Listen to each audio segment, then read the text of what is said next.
ನಾಳೆಯಿಂದ ದೇಶಾದ್ಯಂತ ಜಿಎಸ್ಟಿ ಪರಿಷ್ಕರಣೆ. ಇಂದು ಸಂಜೆ ರಾಷ್ಟ್ರವನ್ನುದ್ದೇಶಿಸಿ ಮೋದಿ ಭಾಷಣ. ಟ್ಯಾಕ್ಸ್ ಕಡಿಮೆ ಬಗ್ಗೆ ಪ್ರಧಾನಿ ಸಂದೇಶ.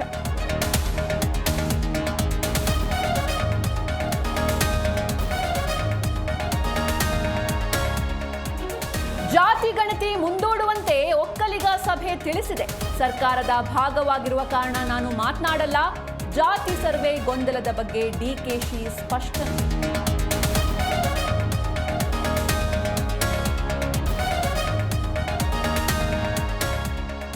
ಬೇಲೂರಿನ ಗಣೇಶ ಮೂರ್ತಿಗೆ ಚಪ್ಪಲಿ ಇಟ್ಟ ಪ್ರಕರಣ. ತಪ್ಪಿತಸ್ಥರ ಬಂಧಿಸುವಂತೆ ಸ್ಥಳೀಯರ ಒತ್ತಾಯ.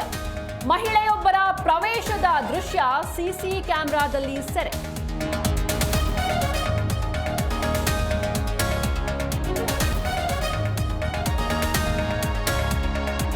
ಎಡಪಂಥೀಯ ಚಿಂತನೆಗೆ ಸಿಎಂ ಮರಳು. ಸಿದ್ದರಾಮಯ್ಯರಿಂದ ಹಿಂದ ಸಮುದಾಯಕ್ಕೆ ಅನ್ಯಾಯ.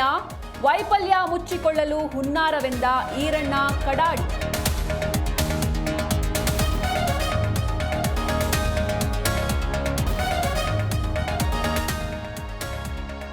ನಂದಿನಿ ಉತ್ಪನ್ನ ಬಳಕೆದಾರರಿಗೆ ಗುಡ್ ನ್ಯೂಸ್. ಇಂದು ಮಧ್ಯರಾತ್ರಿಯಿಂದಲೇ ಪರಿಷ್ಕೃತ ದರ. ಕೇಂದ್ರ ಸರ್ಕಾರ ಜಿಎಸ್ಟಿ ಇಳಿಕೆ ಬೆನ್ನಲ್ಲೇ ದರ ಇಳಿಕೆ.